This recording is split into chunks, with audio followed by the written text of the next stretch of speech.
बेटियां। सरिता के घर में 3 बेटियां थीं। 2 नौकरी करती तो एक पढ़ाई। अरे दवाई खत्म हो रही है, कोई है जो लेकर आएगा? तभी बड़ी बेटी रिया आ जाती है। हाँ पापा, ये रही आपकी दवाई। अभी खत्म होने में वैसे 2 दिन बाकी हैं। 2 दिन पहले ना बोले तो कौन सुनेगा? चिल्लाना तो पहले से पड़ता है ना कि सामान खत्म है। अच्छा जल्दी से छोटी चाय बना दे दीदी के लिए। जी माँ। और हाँ, पकोड़े तल लेना, बारिश का मौसम है, मजा आ जाएगा। मैं बाजार से आलू ले आती हूँ माँ, खत्म हो रहे हैं। घर का सारा काम बिल्कुल परफेक्ट चल रहा था। दोनों बेटियां पढ़ाई के बाद नौकरी कर रही थी और छोटी पढ़ाई, पिता की पेंशन और अपना मकान। लेकिन पास की कमला चाची। और रियासिया की माँ, तुम लोगों को कितने सालों से देख रही हूँ, परेशान ही देखा। भगवान एक बेटा दे देता तो। अब किसी जन्म का कर्म खराब रहा होगा चाची, जो लड़का नहीं हुआ। वैसे काश एक लड़का हो जाता। पास छोटी बैठकर पढ़ रही थी। वो माँ की बात सुनकर किताब बंद कर देती है और खिड़की में खड़ी हो जाती है। खिड़की के बाहर रवि, जो कि पास ही में रहता है। अरे छुटकी, क्या सारा दिन किताब में नजर गड़ाई रहती है? मैं नकल करना सिखा दूंगा, तू आराम से पास हो जाएगी। आजा, चलना, सब बाहर खेल रहे हैं। तू तो लड़का है, फिर पढ़ता क्यों नहीं? तेरे सर पर तो माँ पिता की जिम्मेदारी भी है ना। कैसी बात कर रही है यार? जिम्मेदारी मेरी नहीं, पिता की है। पिता की क्या जिम्मेदारी, बता। देख, माता पिता लड़की की शादी के लिए पैसा जमा करते हैं, उसकी शादी कराते हैं, उसे पढ़ाते भी है ना? हाँ, वो तो सभी माता पिता करते हैं। क्या लड़की की शादी नहीं करते? उसकी भी तो करते हैं ना? हाँ करते हैं, लेकिन क्यों, कैसे? सुन, वो लड़के को पढ़ाते हैं इसलिए कि वो बुढ़ापे का सहारा बनेगा। शादी करते हैं कि उसकी बीवी आकर घर संभालेगी। लेकिन बेटियों के लिए कोई स्वार्थ होता है? नहीं ना।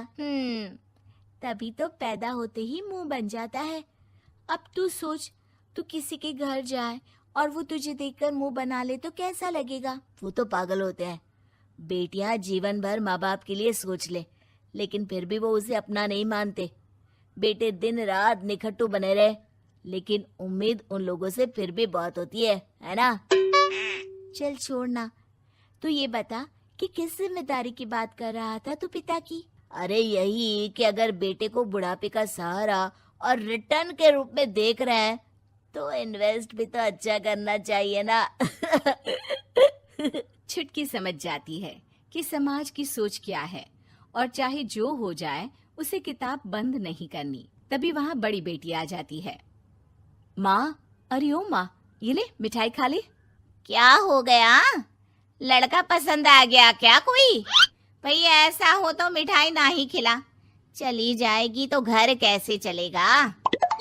अरे लड़की को क्या जीवन भर बिठाने का इरादा है?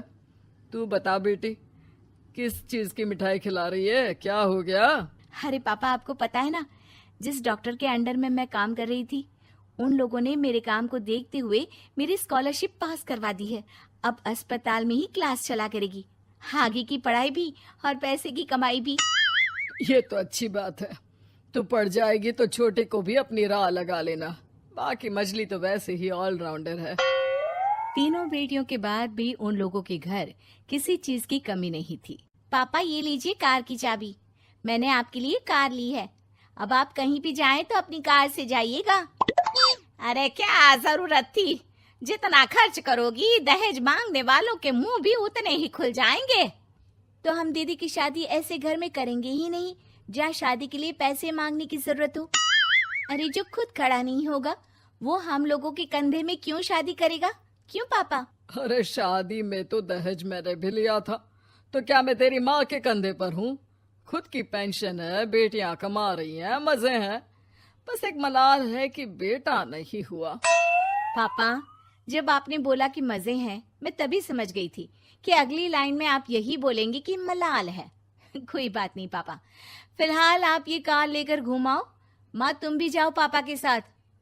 दोनों पति पत्नी बेटी की दी गई गिफ्ट कार में बैठकर घूमने निकल रहे थे कि पड़ोसी बोल पड़ता है। अरे भाई साहब, नई कार, यहाँ तो साइकिल भी बेचने की नौबत है। नजर ना लगाइए भाई साहब, जीवन में कार का सपना पूरा होना हम लोगों के लिए तो बहुत बड़ी बात है। हाँ हाँ, लाखों की कार हम हजारों की कमाई वालों के लिए कहाँ मुमकिन थी, ऊपर से तब जब कोई बेटा भी नहीं है। वैसे भाई साहब, आपकी साइकिल बिक क्यों रही है? भगवान की दुआ से तो आपके 4 लड़के हैं। हाँ हाँ, आपको तो हेलीकॉप्टर से घूमना चाहिए। और खाक हेलीकॉप्टर भाई साहब, अब क्या छुपाना, 2 लड़के तो कुछ कमाते ही नहीं, सारा दिन टीवी मोबाइल में लगे रहते हैं। और बड़े 2 जो किसी तरह जिम्मेदार बने भी हैं, बहू के कहने पर 1 पैसा हम लोगों को नहीं देते, ना इज्जत है ना मान सम्मान। हाँ भाई साहब, भाभी बता रही थी, बहू के होते हुए भी नौकरानी की तरह सारा दिन लगी रहती है घर के कामों में। आप किस्मत वाले हैं भाई साहब, जो बेटियां घर के साथ साथ बाहर का काम भी पूरी जिम्मेदारी से संभाल रही हैं। हाँ वो तो है, लेकिन कब तक? एक ना एक दिन तो ससुराल निकल जाएंगी, फिर तो वही हम दोनों और वही पेंशन। आप लोग भी कौन सा संजीवनी बूटी खा कर आए हैं। चलिए चलिए, जाइए, नई कार का मजा लीजिए। अच्छा, ऐसा करते हैं, मेरी बहन के घर चलते हैं, काफी वक्त हो गया है मिले। दोनों बहन के घर जाते हैं, जहां उसकी बहन और उसका पति बैठकर चाय पी रहे होते हैं। अरे भाई भाभी, आज रास्ता कैसे भूल गए आप लोग? अरे हम तो फिर भी भूल गए, तुम तो कभी नहीं आते हमारे घर। अरे कोई आने का साधन भी नहीं है ना, अब बस से आना हम लोगों के बस की बात तो रही नहीं भाई। अरे दे 2 कार थी आप लोगों की, कहाँ गई? भाभी वो तो जिसकी थी वो ले गया। मतलब? 2 बेटे हम दोनों से अलग हो गए हैं, अपनी कार ले गए, अब हम दोनों अकेले, खुद बनाना खुद खाना। भाई बहन के घर से मिलकर बेटी की गिफ्टेड कार में बैठकर निकल जाते हैं। काश